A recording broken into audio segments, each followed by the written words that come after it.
In this video, we're talking everything DMZ updates because we know that there are some very significant updates coming to DMZ in the future. We'll be discussing all of those, the timeline on when they're coming, and much more. So let's get into it. But if you want to stay up to date with everything DMZ, then be sure to subscribe to this channel. DMZ has only been around for about a month so far, and already it's received a significant content update with Building 21. This is a massive new separate map for DMZ, which is going to periodically rotate in and out of DMZ. To see a new map only 1 month after launch is incredibly exciting. We aren't talking about what's coming right now. We're talking about the future because there are some very exciting additions coming to DMZ, which I don't think many people know about. The reason why we have this public knowledge is thanks to Charlie Intel, who was in on a call with a bunch of other creators and media to discuss Season 1 Reloaded about a week before it came out. One of the biggest requests that I've seen since DMZ has come out is actually something that's in the works by the developers, and that is dynamic weather. A complaint that myself and most of the community had when they first saw DMZ was that it looked exactly like Battle Royale. There was no differences to the map. The map is set in a bright, sunny day in the desert, and it has nothing that distinguishes it from Battle Royale. But the suggestion of dynamic weather sounded like a pipe dream more than something that could actually happen in-game, but it sounds like they are actually working on it. So for those who don't know, what exactly is dynamic weather? What does it mean? Well, currently in DMZ and Warzone 10, we have static weather, where it is constantly sunny, it never changes. But with dynamic weather,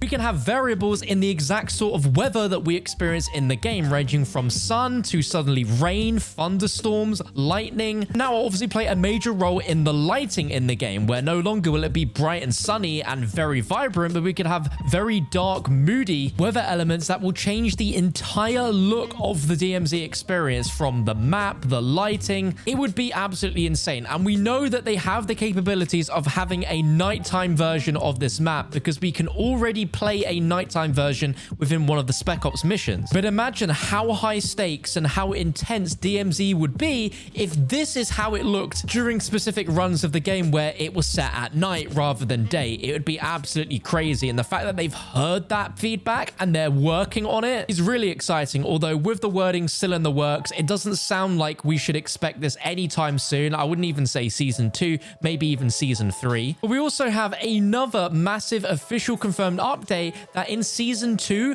there are going to be major updates to the missions in DMZ. Right now, we have 5 tiers of faction missions for 3 different factions. And ever since the game's release, the question has been asked on what happens once you complete all these missions and what is there left to do in DMZ. Now, these missions are pretty darn difficult, so I don't think a majority of players will breeze through to tier 5 for a little while. Still, me personally, I'm only on tier 4 for the 3 factions, but they've commented that major updates are coming. Whether that means we're going to be getting more missions, perhaps even going to like tier 7 for these 3 factions, or adding in more factions to the game, we aren't quite sure yet. But missions are obviously the bread and butter of the main hook in DMZ, so getting updates to that is a very good thing, and getting it also around Season 2 also to me seems like really good timing, as by then I feel like a majority of players will be on tier 5 or will have finished it. Now, another thing on missions is we only have them specifically for Al Mazrah right now. If you deploy into Building 21, you can do some of the missions, but a lot of the missions are all specific to their drops in Al Mazrah or specific areas of Al Mazrah. So maybe we could see them introduce missions that are only in Building 21. That will really spice things up quite a bit. If I was to throw your way the question on what you'd like to see updated for the missions for Season 2, let me know in the comments below, because I'm hoping that some of the developers on DMZ are watching this video and can see your feedback in the comments below. Now, this next thing is a massive question that's been asked ever since the game's come out, and it's honestly something that I would like to see. But on the question of solo, duos, or quad players for DMZ, developers officially responded saying that they have no plans to add a solo, duos, or quads playlist. They only want there to be one entry point in DMZ, which I can understand, but at the same time, I do feel like there are a majority of people that play DMZ on solo who would benefit from some sort of solo playlist. I am one of those players. I don't always have a team of 3 to play with. And for the majority of the time that I play DMZ, I don't have friends online that want to join me on DMZ, so it's really hard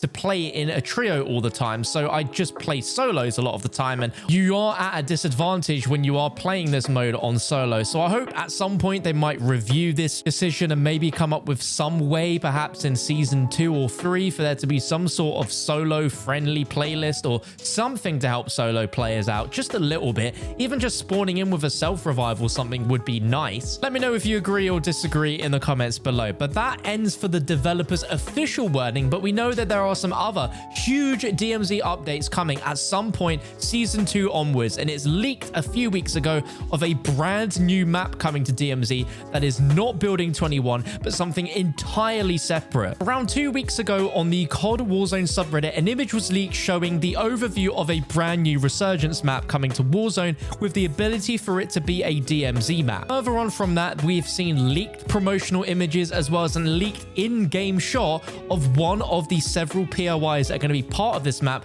one being Castle from Call of Duty World at War that we also saw remastered in Call of Duty Vanguard. Judging by what leakers and data miners are saying on social media, this Castle map is going to be a ground war map, so that might give you an example of just how big that is going to be in comparison to all the other parts of this massive new Resurgence Island map. Now, with it being a Resurgence map for Warzone, that obviously won't hold 150 players. It's going to be a lot smaller than that, probably holding around 50 to 60. When we look at Al Mazrah and how big that is for Warzone with 150 players and DMZ it's about 60, and then we look at Building 21, which only holds 12, this is probably going to be a nice middle ground number between 12 and 66, where we have maybe like 30 players or so. And I reckon of this map size will be perfect. That way in DMZ we have a large scale map, we have a really small close quarters map, and then we have a medium sized map which fits really in the middle, where we are going to be coming across more teams more often, and it's a little bit more high stakes in the sense of Building 21, where you know there's only 3 other enemy teams, and once you've wiped that out,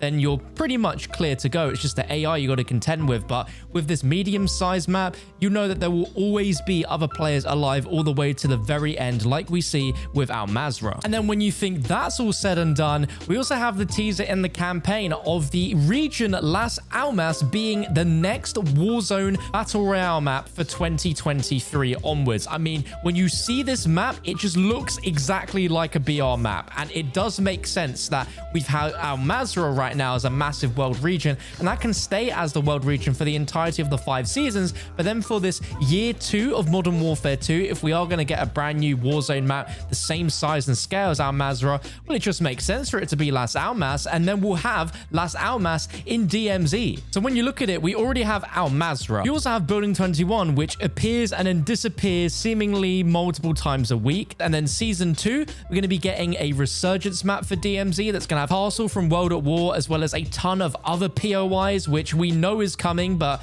it's unfortunately leaked. That's not something the developers have officially confirmed yet. And then at some point, the inevitable Las Almas map, which is going to be huge. We have a lot to look forward to at DMZ, and the way that they have this deploy screen set up right now shows that they're going to have multiple options of places for you to deploy in DMZ at once. And with the fact that they have the wording active and inactive, they can just keep rotating through different maps that will be available for us to play. And then there'll be some others that will rotate out and we'll get more. So for all this news and updates is incredible for the longevity of DMZ and the rest of its life going forward in the Call of Duty franchise. I'm really excited to see where the future of this mode goes, but it's clear that they're firing on all cylinders when it comes to the environments that we'll be able to play DMZ in. We're just got to see what else they do with the gameplay. We know that missions are being changed and updated, but only time will tell what else they're going to change and adjust. Let's just hope it's not to make the AI even stronger. But if you enjoyed this video, drop a thumbs up. I'll see you in the DMZ.